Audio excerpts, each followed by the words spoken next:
The 68-year-old UNRWA provides services to about 5 million Palestinian refugees across Jordan, Lebanon, Syria, and the West Bank and Gaza.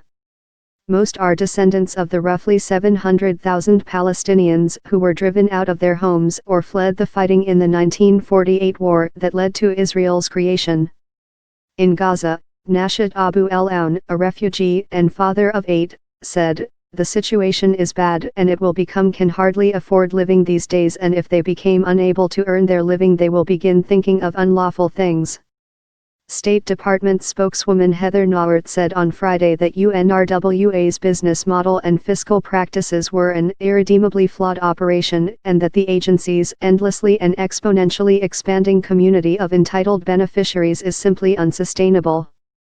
UNRWA rejected the criticisms, with spokesman Chris Gunness describing it as a force for regional stability.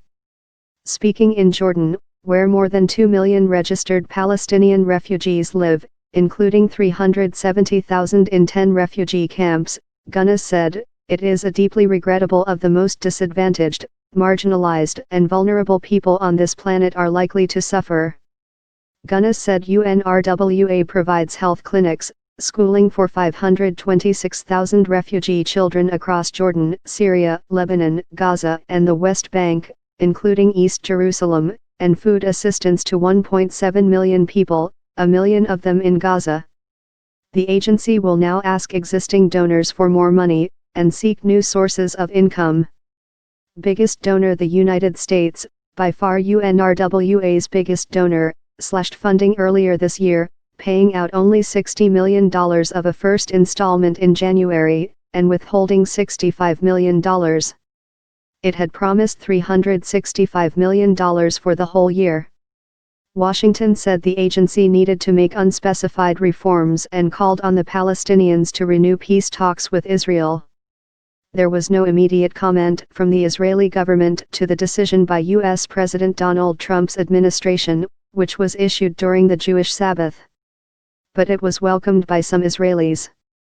Earlier this year, Israeli Prime Minister Benjamin Netanyahu urged action against UNRWA. "We already have great-great-grandchildren of refugees who are not refugees," he said in January. "I suggest a gradual conversion of all funds going to UNRWA to other agencies to deal with the question of refugees." On Friday, before the U.S. decision was confirmed, the head of the International UN Refugee Agency UNHCR, Filippo Grandi, was asked by reporters in Beirut if his agency could assume UNRWA's role. "The Palestinian refugees in the region are the responsibility of UNRWA," he said, making no further comment.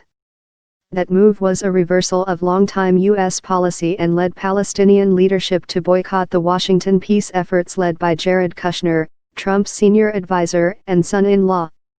Palestinian chief negotiator Saeb Erekat on Saturday accused Washington of implementing the agenda of Israeli extremists who have done nothing but to destroy the prospect of peace between Palestinians and Israelis.